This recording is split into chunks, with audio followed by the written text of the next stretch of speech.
I think that the name Neville is an underused name. Well, that's not his real name, right? It doesn't matter.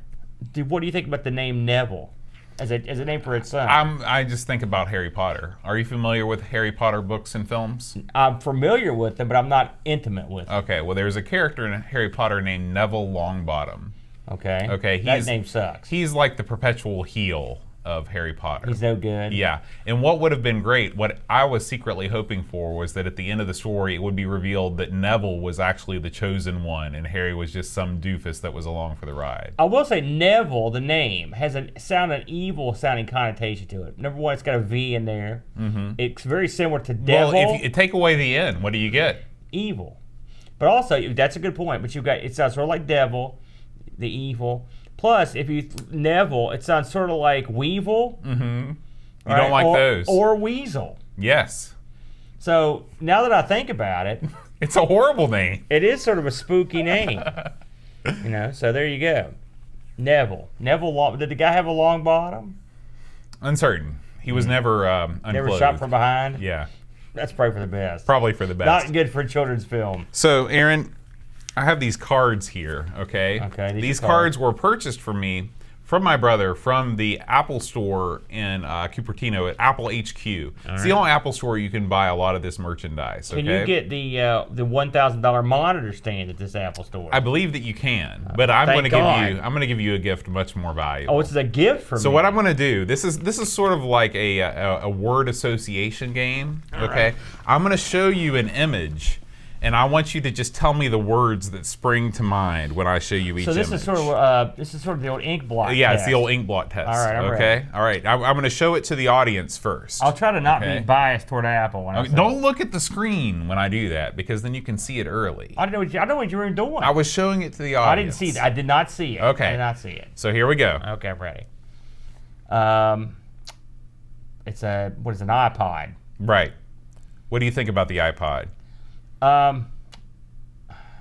It was revolutionary. There's no doubt. I don't like the fact that that's what sprung forth the term podcast, but it is what it is. So I mean, yeah, they were okay. I wouldn't have one. Okay. So wait a minute, these are all Apple related. Yeah. They're so vain over there. Okay. Look at a deck of Apple crap. Okay. I'm not looking. Here's the next one. Looking at the booze. Okay. Necronom gets it. That looks like one of the horrible Apple mice. That one has 2 buttons, but they probably both do the same thing. It only has 1 button. Oh, what? Can you? Those are just things you rest your fingers on. No kidding. Okay, so the 1-button Apple mouse. Mm-hmm. What do you think about the 1-button Apple mouse? I will say that's a good-looking mouse. It is. I've got one right over there. It's an attractive mouse. I think they're crap. Yeah, no good.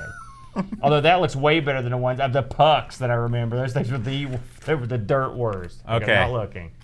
Here's the next one. What springs to mind when you first laid your eyes on this? Oh no. These were plastic abominations. Plastic fantastic. Horrible. Horrible. It was IMAX. Mm-hmm. We had those at Lexmark, believe it or not. We were using them as test stations for our printers. They were crap.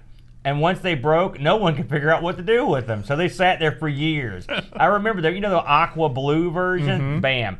Also, I remember that every 2-bit loser PC manufacturer tried to rip these off with interactive idiot plastics that they stuck on their idiotic box. Horrible.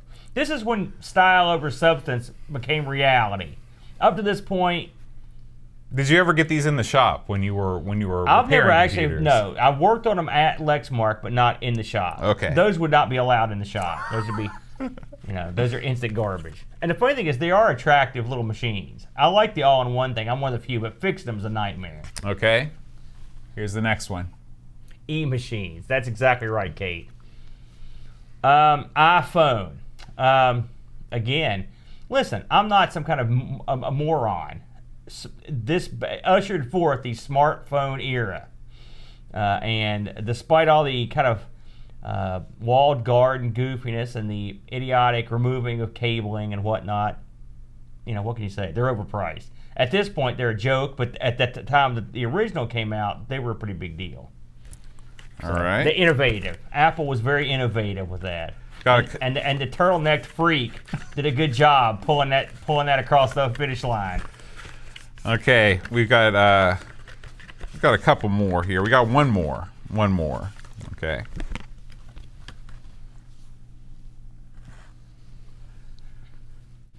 This is one of these. This is some sort of Macintosh laptop. Yes. Probably an Mac Air. Is that right? Mac Air Pro, super thin laptop. I can't tell, but it looks thin. They're no good. They literally can take no damage. The screens break if you rest a feather on them. And then getting these apart, you need 20 heat guns and 40 assistants, all with guitar picks. Get in there and try to pry out that adhesive of death out to get these things out. Horrible. I had to do a keyboard in one of these, and the keyboards were backlit, you know.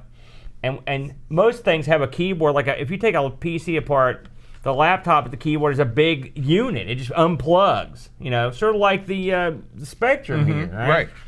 Not the Apple. They've got 4 billion screws, and they're not built to ever be opened, ever.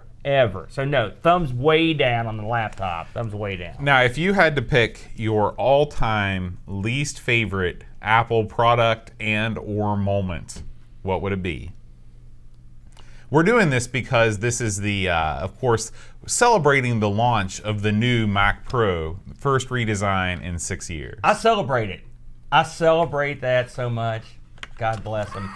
Because it if anything ever put forth the lunacy of the Mac owners, this is it. This is their deity come to earth. Great Cthulhu has risen from the sea, and he is here. And for a nominal fee, he can be yours. The great all-time Apple moment. Oh, boy. Well, and it could have brought forth joy or rage in your heart. This is a controversial statement. It's not necessarily something I'm proud of because that's so cruel. But when Jobs passed away, the amount of deification of this man was unbelievable to me. Unbelievable, and it continues. That this guy is held aloft amongst the all-time great geniuses that ever walked the planet. No, I'm not buying it. Was the guy a motivator? Yeah. Did he have some? He wanted stuff his way. Yes. Great genius of all time. I don't agree. But I mean, in terms of actual Apple products, I was just like, are you kidding me? Those plastic, fantastic Macs. When I saw those things, because I mean, listen. I looked at the Mac community a lot like the Amiga community. They were sort of a small, plucky bunch that clung to their computer, and they thought they had the best computer, by golly, you know, and they were going to hang on, and they were holding on by their fingertips. We could still have a life with the Mac, you know. And so I, to a certain degree, I didn't like the Mac, but I respected that, you know. But then when that came out, oh man, I was like, this is it. Fingertips you're off the building, guys. This is the end of the road. And really, they did. I mean, you may disagree with this, but the iPod effectively saved Apple, right? I mean, what did they have anything else really cooking at that point? The company was starting to be profitable before the iPod came out. But I mean, the company was able to become what they are now because of the iPod. That's right. Specifically, the decision to put the iPod on Windows, which Steve Jobs was flat against. In fact, the decision was made without him, and he almost fired the person that decided to put it out on Windows.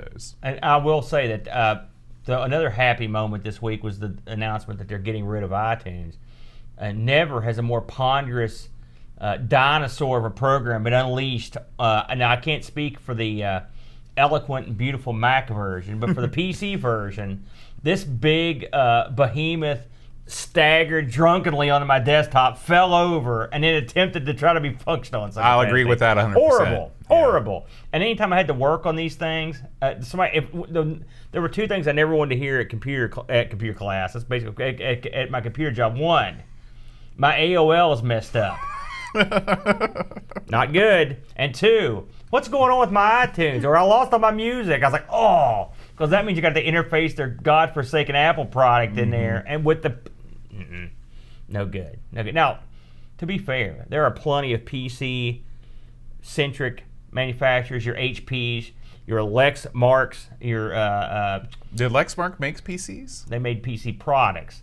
But they're soft. I had to deal with their drivers. And the thing is, I had a buddy helping make that stuff, and I would yell at him, "What are you doing?" But there are plenty of people that would anger you as a. I'll tell you something. Alienware, they were the Apple of the PC. Their products were never meant to be touched or tampered with. Their laptops. But they've got that cool logo that looks like an alien head. Oh, good. And everything's real red. That means it's awesome. I'm not saying their stuff's not stacked. First of all, you get a wheelbarrow full of wad to get one of these, right? And yep. and also remember, I think it was at Dell bought them. Yeah, they own Alienware. So before Dell, your mileage may vary, but most of the stuff was after Dell, and that was a whole different kettle of fish there. So they went from a well-respected bunch to sort of, I don't know what you're doing. So yeah, I'm so happy to be out of the PC game. God, I'm so happy. Now you're just mobile. You're a mobile now man. I just fiddle with the Atomic Pi, and that's fun for me. That's all you need. I've had a good time with that. So if you're in the market for a new Mac Pro, consider the Atomic Pi. I'll tell you what, it's going to be a hell of a lot cheaper. That's true. Genius, weren't you? I was never a genius. Well, I was what they call a specialist. You were special. I was a Mac specialist. But you worked in a Mac store. Yes. Right? I mean, on two separate occasions. It was an Apple store. It was an Apple store. And so you got to see the Kool-Aid drinkers come and go. Now, what years were you in there? I was there from 2003 through 2004. So you really missed the big glory years. Oh, no, not at all.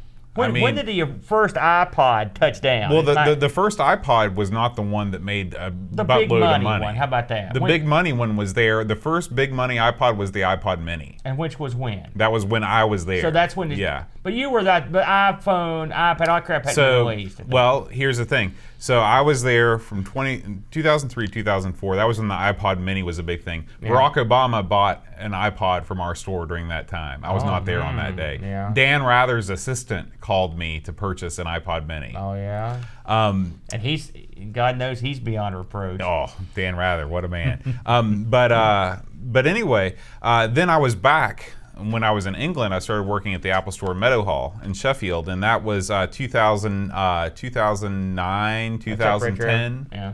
And so I was there for the iPhone 4, which was really the iPhone. The original iPhone, of course, was like a big hit, but it really took off with the iPhone 4. That was really the first proper iPhone model. And this was back when you had to activate the phone in store.